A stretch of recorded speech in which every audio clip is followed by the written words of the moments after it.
యోగాతో బరువు తగ్గటం సులభం కేవలం 21 రోజుల్లో. చిన్న పాప అది కూడా మతి స్థిమితం లేని అమ్మాయి అంటే ఆ అమ్మాయి స్టేట్ ఆఫ్ మైండ్ ఎలా ఉంటుందో మనం అర్థం చేసుకోగలము. చేసింది కూడా ఇద్దరు చిన్న అబ్బాయిలు, అది కూడా స్థానికంగా చూసి రోజు అమ్మాయిని గమనించే చేశారని చెప్పి తెలుస్తుంది. వాళ్ళ మైండ్ ఎలా ఉంటుంది, దాని వెనుక డ్రగ్స్ ప్రభావం ఎలా ఏమైనా ఉందంటారా? మరి ఆ ఏజ్లో అలాంటి ఆలోచనలు ఎందుకు వస్తున్నాయి అంటారు మ్యామ్? నాకు ఒక సంఘటన గుర్తుకొస్తుంది. ఊరు అది నాకు జ్ఞాపకం లేదు. ఇట్లానే కాళ్ళు చేతులు పని చేయని ఒక తమ్ముడు కూతురు మీద పెద్దనాన్న, ఓకే, అంటే తల్లిదండ్రి కూడా లేరు అమ్మాయికి. అక్క బావ ఎక్కడో పక్కన ఎక్కడో ఉండేవారు. మరి లేకపోతే అక్క బావ ఇంట్లో ఉంటుందా, ఒక రూమ్లో ఉండింది. అయితే ఈ పెదనాన్న అనేవాడికి కూడా దగ్గర దగ్గర 70 ఏళ్ళు పైనే ఉంటాయి. ముసలాడు అయిపోయాడు, ఫుల్ డ్రింక్ చేస్తుంటాడు. ఇంకా ఎవ్రీడే అత్యాచారం చేస్తుంటే ఆ అమ్మాయి కదలలేదు మెదలలేదు. ఎవ్రీడే తాగేసి రావడము, ఇంట్లో ఇప్పుడు ఏదో పనులకు వెళ్తూ ఉంటారు, ఈ అమ్మాయికి కావాల్సిన ఫుడ్ అంతా ఏర్పాటు చేసేసి అన్నీ చూసి అక్క ఏమన్నా బయటకు వెళ్తుందేమో పనుల మీద, పనులు చేసుకోకపోతే నడవదు కదా. మరి అలాంటప్పుడు ఆ సమయంలో వీడు శుభ్రంగా తాగొచ్చి అమ్మాయి అంటే డ్రగ్స్కి బానిసయ్యి స్పృహ లేని సమయంలో ఒళ్ళు తెలియని ఇదిలో చేశారా అనటానికి కాదు ఇది. పెద్దవాళ్ళు కూడా ఆ వికలాంగుల మీద ఇలాంటి అక్రమాలు, అన్యాయాలు, అత్యాచారాలు చేస్తున్నారు. ఏంటంటే వాళ్ళు అరవలేరు, వాళ్ళు ఏం చెప్పలేరు, ఎవరికి చెప్పలేరు అనే ఒక ఇదనమాట. మేము ఏం చేసినా ఎవరు అడిగేవాళ్ళు లేరు. అందులోకి ఆ అమ్మాయికి ఎవరు లేరు, తల్లిదండ్రులు లేరు, తోడబుట్టిన వాళ్ళు లేరు, పెళ్ళి అదంతా ఏమీ లేదు. ఆమె డిపెండ్ అయ్యి మంచంలో ఉంటుంది. వీడు రోజు వెళ్ళి అత్యాచారం. ఇది ఎంత ఘోరం చూడండి. మరి మాట్లాడలేదు, చాలా ఘోరం జరిగింది. ఆ అమ్మాయి ప్రెగ్నెంట్ కూడా అయింది, మంచంలో ఉన్న అమ్మాయి. మరి వాడిని ఏమనాలి? వాడు మృగం అంటానికి కూడా లేదు. అది వాడిని ఇంకా వేరే భాష ఉంది వాడిని తిట్టడానికి. సరే, ఇప్పుడు అది అప్రస్తుతం. ఇప్పుడు ఈ పిల్లలు తయారయ్యారు. పిల్లలు పెద్దవాళ్ళని కాదు, అందరూ ఒకలానే బిహేవ్ చేస్తున్నారు. ఇప్పుడు అందరి మెంటాలిటీ ఒకలా ఉంది. ఇప్పుడు కౌమార దశలో ఇలా ఉంటుందా అని నువ్వు అడిగావు. దీనికి కౌమారం అలా అవసరం లేదు. పాత రోజులు వెనక్కి వెళ్ళిపోతే బాగా 100 సంవత్సరాల క్రితం వరకు వెళ్ళిపోతే మగపిల్లలకు కూడా 16-17 ఏళ్ళకే 16 ఏళ్ళకే పెళ్లి చేసేవారు. అంటే అది వేరు. అంటే వాళ్ళకి అన్నీ తెలుస్తాయి, ఆ శరీరం కూడా అనుకూలంగా ఉంటుంది.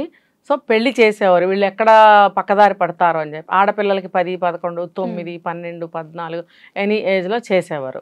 ఒక మెచ్యూర్ అవ్వకపోయినా కూడా అయిన తర్వాత కాపురానికి పంపించేవారు. ఇలా ఉండేది. ఎందుకు అనంటే ఇవే ఈ సంఘటనలన్నీ జరగకుండా ఇది ఆ రోజుల్లోనే కనిపెట్టి జాగ్రత్త చేశారు విషయాలన్నీ కూడా. కానీ ఇప్పుడు ఏమైంది, అభివృద్ధి సాధించాలి, సమానత్వంగా ఉండాలి, తర్వాత మేము ఎందులోనూ తక్కువ కాదు, దేనికి మేము అటాక్కి గురి కాకూడదు, మేముగా బ్రతకాలి అనే ఒక ఇది వచ్చిన తర్వాత ఆడపిల్లలు బాగా చదువుకుంటున్నారు, ఇదంతా జరుగుతుంది. ఇప్పుడు ఈ అమ్మాయిని చూస్తే చిన్న పిల్లలు, ఇంకా లోకం తెలియని పిల్లలనే చెప్పాలి. మరి ఈ మైనర్ బాలికలు బాలురు అని అంటున్నారు కదా, వీళ్ళు బాలురు బాలికలు అనాలని అసహ్యంగా ఉంది నాకు. ఏంటంటే వీళ్ళకి ఇప్పుడు ప్రస్తుతం నేను చూసిన పరిస్థితులు బయట చూస్తున్నాను చాలా వరకు, ప్రతిదీ ఓపెన్ అయిపోయింది. ప్రతిదీ ఓపెన్ అయిపోయింది. ప్రతి దాని గురించి మాట్లాడుకోవటము, తర్వాత ఈ సోషల్ మీడియాలో పోర్న్ వీడియోస్ ఓపెన్ చేసి చూడడము, దానికి సంబంధించిన ఫొటోస్ కానీ ఇంకోటి కానీ మొత్తం అన్నీ వాళ్ళు చూస్తున్నారు. ఇంకొకటి ఏంటంటే ఇవి ఎక్కువగా బిలో లో క్లాస్ పీపుల్ మధ్యన ఎక్కువగా సంఘటనలు జరగడానికి ఛాన్సెస్ ఉన్నాయి. వాళ్ళ ఇళ్లలో ఏంటంటే ఒక్క రూమ్లో అట్లా బ్రతుకుతూ ఉంటారు, ప్రతిదీ వాళ్ళ ముందు జరుగుతూ ఉంటాయి. వీళ్ళు చిన్నతనం నుంచి చూస్తూ వస్తూ ఉంటారు. ఒక ఏజ్ వచ్చిన తర్వాత 13, 14, 15 ఏజ్ వచ్చిన తర్వాత నువ్వు అన్నట్టు హార్మోన్స్ పనిచేస్తూ వాళ్ళకి కోరికలు పుడతాయి. అంటే ఏది కూడా ఊరికే జరగదు, బ్యాక్గ్రౌండ్ అనేది ఉంటుంది. తల్లిదండ్రులు ఇంట్లో లేదా చుట్టాల పక్కల్లో అటుపక్క ఇటుపక్క చిన్న చిన్న ఇళ్ళు ఉంటుంటాయి. వాళ్ళ కళ్ళల్లో చాలా దృశ్యాలు పడుతూ ఉంటాయి, ఎన్నో పడుతూ ఉంటాయి. ఫస్ట్ మాటల ద్వారానే కొంతమంది మనుషులు సెక్స్ చేసేస్తారు. నిజంగా నేను విన్నాను. కూల్ చేసుకునే మనుషులు ఒక ఆడ మగ మాట్లాడుకునే మాటలు నేను చాలాసార్లు వినటం జరిగింది. అంటే వాళ్ళు మాటలతోనే ఆ రకంగా చేస్తున్నారు అని అంటే పక్కనున్న పిల్లలు వింటూ ఉంటారు, వింటే వాళ్ళకి అర్థం కావాలి అనుకుంటారు. 1, 2 సార్లు 3 సార్లు 4 సార్లు వింటూ ఉంటే వాళ్ళకి ఎందుకు అర్థం అవ్వదు? ఖచ్చితంగా అర్థమవుతుంది. సో వీళ్ళు అలాంటి మాటలు వింటూ అలాంటి దృశ్యాలు చూస్తూ పెరుగుతారు. ఇప్పుడు ఏంటి హెల్ప్ అవుతుంది అంటే సోషల్ మీడియా. అందులో అన్ని కనపడుతున్నాయి, అన్ని వినపడుతున్నాయి, అన్ని తెలిసిపోతున్నాయి. సో మరి ఇవన్నీ హెల్ప్ కాదా వాళ్ళకి? మేము చేయొచ్చు అంటే మా వయసుకి మేము ఇది చెయ్యకూడదు అనేది వాళ్ళకి ఎలా తెలుస్తుంది? తెలీదు. ఇప్పుడు ఎడ్యుకేటెడ్ పీపుల్ అయితే వాళ్ళ పిల్లలకి పెంపకాలన్నీ ఒక రకంగా ఉంటాయి, వీళ్ళకి అలా ఉండవు. మొన్న ఒక 1 year బాబుని నేను చూసా. 1 year మీద ఒక 1-2 months అంత కూడా ఉండదు. ఆ బాబు కూలి వాళ్ళ బాబు అనమాట. వాళ్ళు కూలి చేసి కూర్చున్నారు అక్కడ. ఈ బాబు అట్నుంచి ఇటు రాళ్ళు అక్కడ మోసి ఇక్కడ వేస్తున్నాడు, ఇక్కడ రాయి తీసి అక్కడ వేస్తున్నాడు, అక్కడ రాయి తీసి. నేను 1.5 hour అబ్జర్వ్ చేసా ఆ బాబుని. అంటే తల్లిదండ్రులు ఏం చేస్తే వాళ్ళు అలాగే చేస్తారు. ఏ కేటగిరీ అయినా సరే, మనలో అయినా వాళ్ళలో అయినా ఎవరిలో అయినా సరే తల్లిదండ్రులు ఏం చేస్తే పిల్లలు అదే చేస్తారు.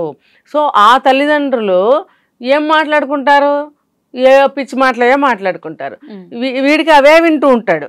మరి వాళ్ళు పొద్దున్నుంచి సాయంత్రం దాకా చేసే పని ఏంటి? రాళ్ళు ఎత్తడం, సిమెంట్లు ఎత్తడం, ఇవే. సో వాడికి అదే చేయటం వస్తుంది, ఇంకా వాడికి అది చేయటమే వస్తుంది.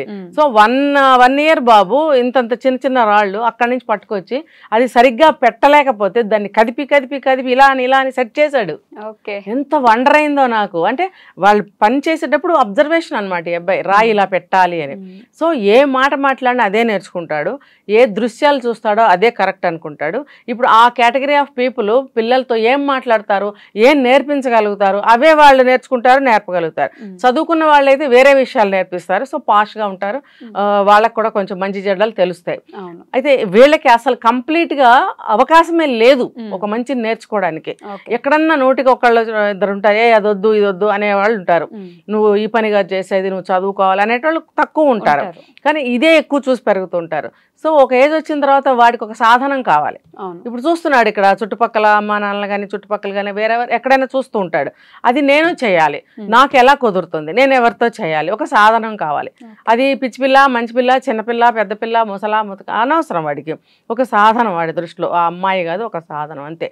అలా వెతుకుతూ ఉంటారు. ఇదైతే నోరు లేనిది, లేకపోతే కాళ్ళు లేనిది, ఎవరితో చెప్పలేదు అని మొదలు పెడతారు. ఓకే, నేను కూడా ఒక సినిమా చూసాను. ఆ సినిమాలో తండ్రి అతను, కూతురు చిన్నమ్మాయి. అయితే ఆ అమ్మాయి ఏమనుకుంటే ప్రతిదానికి రిస్ట్రిక్ట్ చేస్తుంటాడు, బయటికి వెళ్ళొద్దు అది అని. అయితే ఆ అమ్మాయి ఫోన్లో ఎవరికో చెప్తుంది, నాకు 18 years వస్తాయి రేపు, ఎలాగో నేను ఇంట్లోంచి వెళ్ళిపోతాను, ఈ నస భరించలేకపోతున్నాను అని చెప్పేసి. 18 years వస్తున్నాయి అని అమ్మాయి అనిందని ముందే ఎత్తుకెళ్ళి రూమ్లో వేసేసి డోర్ పెట్టేస్తాడు. డోర్ పెట్టేసి 18 years నుంచి ఆ అమ్మాయికి 40 years వచ్చేదాకా అదే రూమ్లో ఉంచి రోజు ఆ అమ్మాయితోటి అసభ్యంగా ఇది చేసి ఆ అమ్మాయిని ప్రెగ్నెంట్ చేస్తాడు. వాళ్ళ కూతురు తను మంచి రిచ్ ఫ్యామిలీనే, వాళ్ళ వైఫ్ సపరేట్ గా వదిలేసి ఈ అమ్మాయిని ప్రెగ్నెంట్ చేస్తాడు. ఆ అమ్మాయికి ఒక బేబీ పుడితే ఆ అమ్మాయితో కూడా సేమ్. ఇది రియల్ స్టోరీ, రియల్ గా జరుగుతున్నాయి. ఇప్పుడు మొన్న కూడా ఒకటి విన్నాం కదా, ఒక పెళ్ళైన అమ్మాయిని నిన్ను ప్రేమించానని అన్నాడు. ఆ అమ్మాయి ఏం చేసింది, తర్వాత పెద్దలు ఒప్పుకో వేరే పెళ్లి చేసుకుంది, 2-3 పిల్లలు పుట్టారు. పుట్టారో లేదు తెలీదు. వీడు మళ్ళీ ఏం చేశాడు, నేను పెళ్లి చేసుకుంటాను రా, వస్తావరా అని బెదిరించి మళ్ళీ తీసుకెళ్ళి పెళ్లి చేసుకుని 2 పిల్లల్ని, ఆడపిల్లల్ని అన్నాడు. కానీ వాళ్ళకి 8 ఏళ్ళు 12 ఏళ్ళు 11 ఏళ్ళు వచ్చిన తర్వాత వీళ్ళు నేను నిన్ను పెళ్లి చేసుకోలేదు, లేకపోతే నేను ఆ పిల్లలకి తండ్రిని కాదు అంటే, ఇది ఎలాంటి పెళ్ళి, ఎలా కలిసి ఉంటున్నాం, పెళ్లి గిళ్ళు ఏం లేదు ఇక్కడ, కలిసి ఉంటున్నారు. కలిసి ఉంటున్నాం కాబట్టి పుట్టారు. నేను తండ్రిని ఎలా అవుతాను, నీకు తాళి కడితే కదా నేను ఆ పిల్లలకు తండ్రి అవుతాను మూర్ఖత్వంగా వాదించి ఆ పిల్లల్ని కూడా అత్యాచారం చేస్తే ఆ అమ్మాయి బయటకు వచ్చి కేసు పెట్టింది. ఇలాంటివి చాలా జరుగుతున్నాయి. సో ఈ పిల్లల దగ్గరకు వస్తే కనుక వీళ్ళకి విచక్షణ జ్ఞానం, తెలివితేటలు, ఒక మంచి చెడు ఏం తెలియదు కాబట్టి వీళ్ళు అలాంటి పనులు చేయడానికి ఒడిగడుతున్నారు. ఇంకా చెప్పాలంటే 7 సంవత్సరాలు 6 సంవత్సరాలు 8 సంవత్సరాలు ఉన్న పిల్లలు కూడా బీడీలు తాగుతాను నేను చూశాను. అలాగే ఇప్పుడు డ్రగ్స్కి అలవాటు పడదు. డ్రగ్స్ అంటే ఏదో పెద్ద కాస్ట్లీగా ఉండేవి తీసుకెళ్ళి అలవాటు పడతారని అవసరం లేదు. వాళ్ళకి సంబంధించిన ఏవో ఉంటాయి, అలాంటివి కూడా తీసుకోవటం, మత్తు పదార్థాలకి అలవాటు పడటం, బీడీలు తాగటం, కళ్ళు తాగడము. చిన్నప్పటి నుంచి వాళ్ళ ఇళ్లలో ఏం జరుగుతాయి అవన్నీ వీళ్ళకి కూడా వచ్చేస్తాయి. ఆ తల్లిదండ్రులకి ఇది తప్పు అని వాళ్ళకి తెలీదు, వాళ్ళకి తాగిస్తూ ఉంటారు. నేను ఎన్నిసార్లు చూశాను, నా చిన్నతనం నుంచి చాలా చూస్తూనే వచ్చాను. సో ఇవన్నీ కూడా కారణాలు, వాళ్ళకి ఒక ఆలోచన లేకపోవటము, విచక్షణ లేకపోవటానికి కారణాలు ఇవన్నీ. సో అలాంటప్పుడు ఇలాంటి పనులు చేస్తారు. నేను చూశాను కాబట్టి చెప్తున్నాను. ఇంకా ఇలాంటివన్నీ ఎలా తగ్గుతాయి మ్యామ్? అసలు ఎలా తగ్గుతాయంటే నా ఆలోచన ప్రకారం అయితే, ఎవరైతే ఇప్పుడు చైల్డ్ లేబర్ కూడదు అని చట్టం అయితే పెట్టారు, మరి వాళ్ళని ఏం చేయాలి? ఏదో గవర్నమెంట్ స్కూల్స్ ఉన్నాయి వాటికి తీసుకెళ్ళి జాయిన్ చేయండి అంటారు. ఏ తల్లిదండ్రులు జాయిన్ చేయరు. ఫర్ ఎగ్జాంపుల్ ఎక్కడో కాలనీలో మారుమూల కన్స్ట్రక్షన్స్లో చేరతారు వీళ్ళు. అక్కడి నుంచి కన్వీనియన్సెస్ ఉండవు వీళ్ళకి. 1 ఇయర్కో ప్రతి 1 ఇయర్కి ఏ బిల్డింగ్ కన్స్ట్రక్ట్ అయితే అక్కడికి వెళ్ళిపోతుంటారు వీళ్ళు.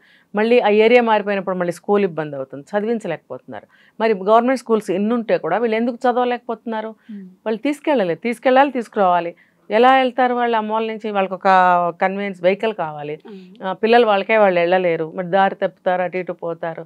ఇన్ని సమస్యలు ఉండటం వల్ల వాళ్ళు పనిలో పెడుతున్నారు కానీ స్కూల్కి పంపించట్లేదు. అసలు ఫస్ట్ క్లాస్ కూడా చదవరు వాళ్ళు, 1 ఇయర్ కూడా చదవరు అనమాట వాళ్ళు. వీళ్ళు కొంచెం 5-6 ఏళ్ళు వచ్చిన దగ్గర నుంచి రాళ్ళు అందించటము, కర్రలు అందించటము, వాళ్ళ అమ్మదకి సాయం చేయటము, ఇలా ఇలా ఇలా ఒక 9 ఏళ్ళు వచ్చేవాడు కూలీలో చేరిపోతారు వాళ్ళు. ఊరికి చిన్న చిన్న సాయాలు అనమాట. ఎవరన్నా వచ్చి పట్టుకోకుండా జీతానికి కూలీ పెట్టకుండా చేతి కిందగా పెట్టేసుకుని ఒక 14-15 ఏళ్ళు రాగానే అంత అవుతారు కదా, వీళ్ళు అప్పుడు పెద్దవాడు అయిపోయాడని చెప్పి కూలీకి పెడతారు. అప్పుడు డబ్బులు వస్తాయి, కొంచెం పెరుగుతారు కదా. ఇంకా ఈ యజమానులు కూడా ఏం చేస్తున్నారంటే చూసి చూడనట్టుగా ఒక కూలీ కావాలి కదా అని చెప్పి పెట్టేసుకుంటున్నారు. ఫ్యామిలీ ఇక్కడ ఉంటే మనకి అందరూ వచ్చి పని చేస్తారు అన్నట్టుగా జరుగుతున్నాయి, బాగా జరుగుతున్నాయి. ఇవన్నీ కళ్ళారా చూస్తున్నాం. సో వాళ్ళకి చదువులు ఉండవు. నేనేమంటానంటే వీళ్ళ కోసం ప్రత్యేకంగా ఎక్కడెక్కడ ఉన్నారో సర్వే చేసి ఇలాంటి పిల్లలందరినీ తీసుకెళ్ళి కొంచెం హాస్టల్స్ అనేవి ఏర్పాటు చేసి అందులో పెట్టి బలవంతపు చదువులు చదివించాలని నేను చెప్తున్నా. ఇప్పుడు ఆర్ఫన్ స్కూల్స్ ఉన్నాయి, లేదా బాయ్స్ హాస్టల్స్ ఉన్నాయి, గర్ల్స్ హాస్టల్స్ ఉన్నాయి. అలా ఇష్టం ఉన్న వాళ్ళు తీసుకెళ్ళి జాయిన్ చేస్తున్నారు. అలా కాదు. ఇప్పుడు అనాథ పిల్లలని ఎలా అయితే సేకరించి అనాథ శరణాలయాల్లో పెడుతున్నారో అలాగే వీళ్ళను కూడా కూలినాలు చేసుకునే పిల్లల్ని ఎవరైతే 5 సంవత్సరాల దగ్గర నుంచి ఉన్న పిల్లల్ని అందరినీ గ్యాదర్ చేసి బలవంతపు స్కూళ్ళల్లో వేసి చదివించాలి. అటువంటి చట్టం తీసుకురావాలి. చైల్డ్ లేబర్ చట్టం తీసుకొచ్చారు కానీ ఇది ఎందుకు తీసుకురాలేదు? పోనీ చట్టం వరకు వెళ్ళొద్దు. ప్రతి ఏ స్టేట్కి ఆ స్టేట్ ఉన్న గవర్నమెంట్ ఏదైతే ఉందో పాలనలో ఉన్న గవర్నమెంట్ వాళ్ళు చేపట్టాలి. వాళ్ళ స్టేట్ బాగుపడుతుంది కదా. వాళ్ళ స్టేట్లో కనీసం మైనర్ల అత్యాచారాలు, మైనర్ల హత్యానేరాలు, వేరే వేరే నేరాలు కానీ జరగకుండా చూసుకోవాల్సిన బాధ్యత ఆ స్టేట్ గవర్నమెంట్కే ఉంటుంది. ఇంకొకటి ఏంటంటే అలా ఉండటం వల్ల ఆ స్టేట్కే మంచి పేరు వస్తుంది. ఫలానా గవర్నమెంట్ ఉన్నప్పుడు ఇలా జరిగింది, మంచి జరిగింది అనే పేరు మిగులుతుంది. సో దాన్ని ప్రతి గవర్నమెంట్ మారిన ప్రతిసారి కూడా వాళ్ళు కంటిన్యూ చేస్తూ ఉండాలి. ఇదేందుకంటే రాష్ట్ర సంక్షేమం కోసం, ఇంకొకటి ఏమీ లేదు కదా. స్టేట్ బాగుపడుతుంది. సో ఇప్పుడు తమిళనాడుని తీసుకుంటే కనుక అక్కడ బెగ్గర్స్ ఉండరు, ఎక్కడా ఉండరు. కానీ ఎక్కడ పడితే అక్కడ డ్రైనేజ్ కాలువల మీద కానీ రోడ్డు పక్కన కానీ ఎక్కడ పడితే అక్కడ లేబర్ ఉంటారు. వాళ్ళకి ఎక్కడుంటే వాళ్ళు ఒక చిన్న గుడిసె వేసేసుకుంటారు. వాళ్ళకి జీవనోపాధి తమిళనాడు గవర్నమెంట్ ఎప్పుడు కంటిన్యూస్ ఎన్ని సంవత్సరాల నుంచి ఏ గవర్నమెంట్ వస్తే ఆ గవర్నమెంట్ కల్పిస్తూనే ఉంది. వాళ్ళకి ఏంటంటే ఏదో ఒక పని చేసుకుని బ్రతకాలి. పూల వ్యాపారమా, లేకపోతే ఇంకొకట కాయల వ్యాపారమా, పళ్ళ కూరగాయలు ఏదో ఒకటి అమ్ముకుని బ్రతుకుతారు. వాళ్ళు ఒక్కళ్ళు కూడా బెగ్గర్స్ ఉండరు. బట్ బెగ్గర్స్ ఉంటారు. వాళ్ళు ఎవరయ్యా అంటే తెలుగు వాళ్ళు. ఇక్కడి నుంచి మైగ్రేట్ అయ్యి వెళ్ళిపోయి అక్కడ తెలుగు వాళ్ళు మనల్ని అడుక్కుంటూ ఉంటారనమాట. తమిళియన్స్ ఎక్కడ కూడా ఉండరు, బెగ్గర్స్ ఉండరు, మన తెలుగు వాళ్ళే. వాళ్ళని పట్టుకుని నేను తిట్టి ఈ స్టేట్ పరువు తీయకండి మీరు అని చెప్పి తిట్టిన సందర్భాలు కూడా ఉన్నాయి నాకు. ఆ స్టేట్లో ఒక్కళ్ళు కూడా బెగ్గర్స్ ఉండరు. ఇంకా వాళ్ళకి ₹1 పథకం కింద భోజనాలు కూడా ఆ గవర్నమెంట్ అరేంజ్ చేసింది. అవి తినేసి వస్తారు, ఆ డబ్బు అమ్ముకుంటారు. ఆ డబ్బులతో మళ్ళీ సరుకులు కొంటారు, ఆ పూలో కాయలో మళ్ళీ అమ్ముతారు.